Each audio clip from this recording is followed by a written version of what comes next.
हरिओम। हर हर महादेव। हम लोग कहते हैं कि घोर कलयुग आ गया, लेकिन कभी हमने सोचा है कि इस घोर कलयुग का अर्थ क्या है।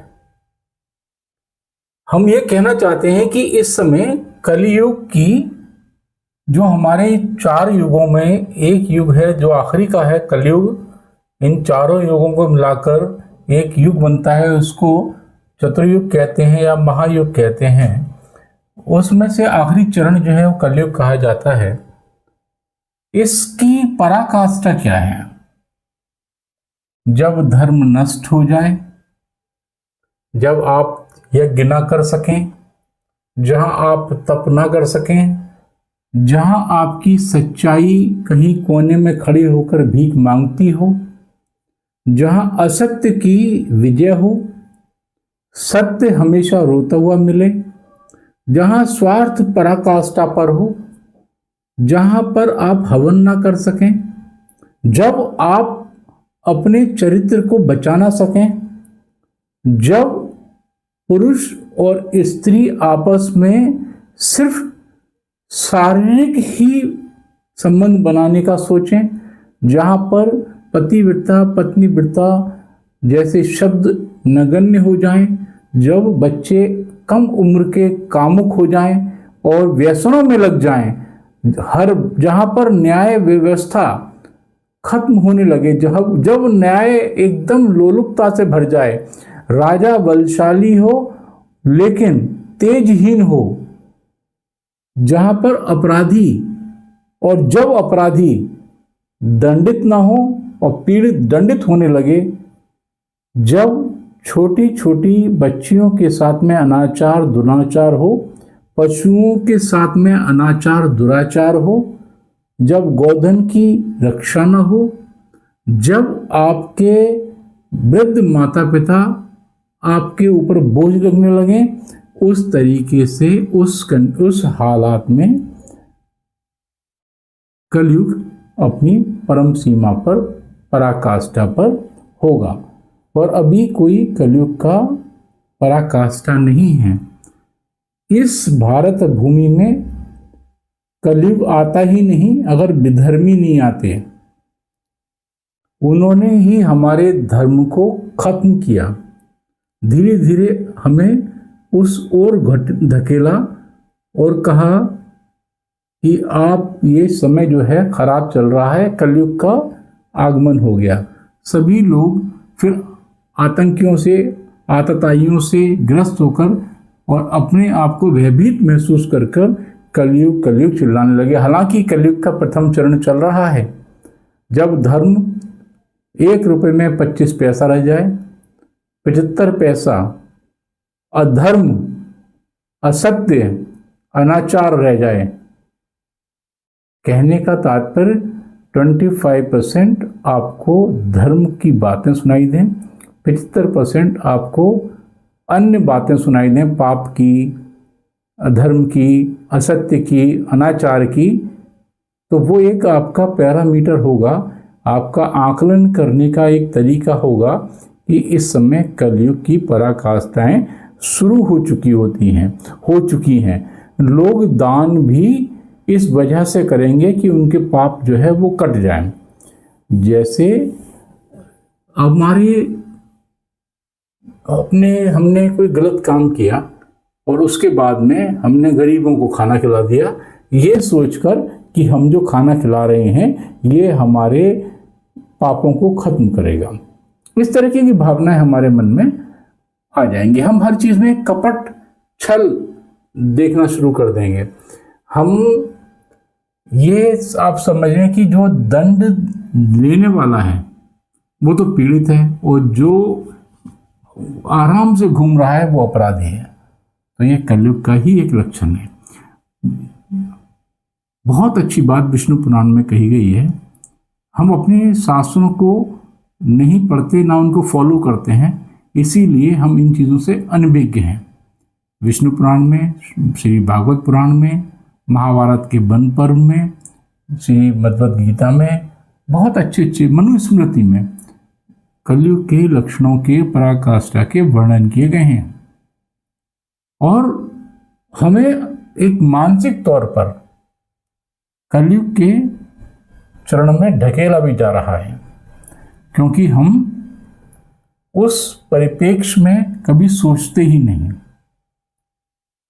हमारे ऊपर बहुत सी चीजें थोपी गई हैं और थोपी जा रही हैं। हम इस कलयुग को भी सतयुग में बदल सकते हैं। देखिए, कलयुग की पराकाष्ठा का कितना अच्छा वर्णन हमारे विष्णु पुराण में कहा है कि नष्टे धर्मे नष्टे सत्ये नष्टे यज्ञे तपासुचः। नष्टे धर्मे नष्टे सत्ये नष्टे यज्ञे तपासुचः नष्टे च अजन्वेः लोका कलिना कल्पितो अधमः।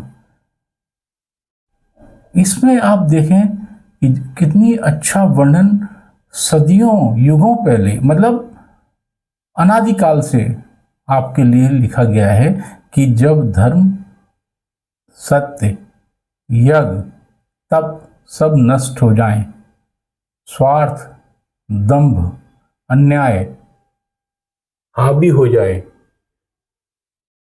दुष्ट ऊपर उठे और सज्जन उपेक्षित हों, ये कलयुग की एक पराकाष्ठा है। छोटे छोटे बच्चे कामुक हो जाएं, कामुकता से भरी बातें करने लगें, स्त्रियां आचरण खो दें, ये कलयुग की पराकाष्ठा है कि बाल्ये एव प्रमोदे स्यात् स्त्रीण स्यात् सर्व एव ही निस्त्रपो न्याय दुराम दम्भ युक्तो नृपः प्रजा।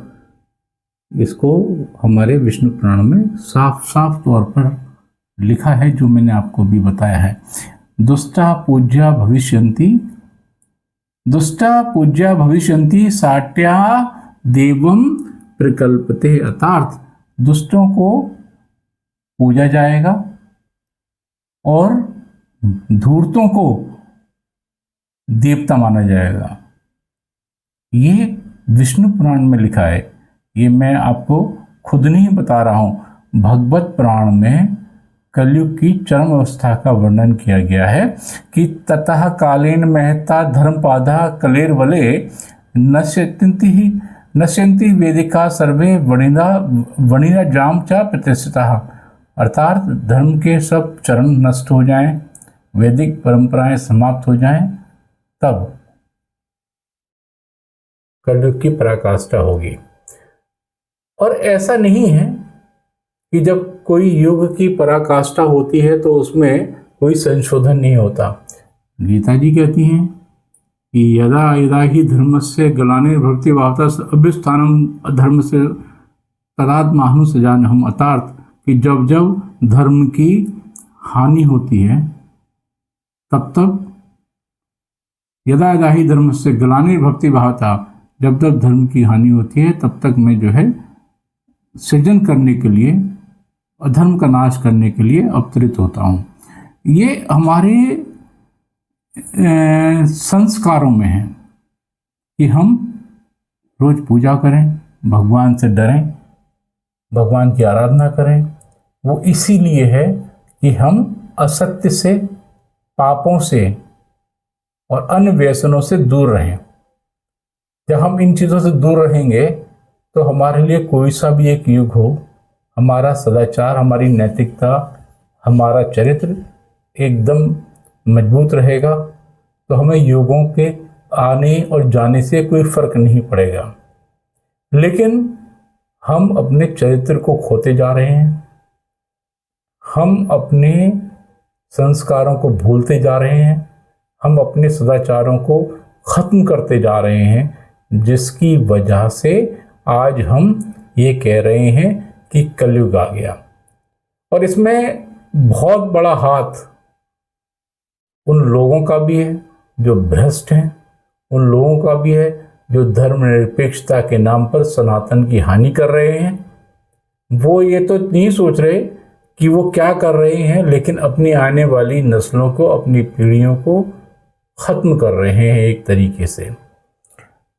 कलयुग का सबसे बड़ा दंश धर्म परिवर्तन भी है, धर्म से विमुख किया जा रहा है।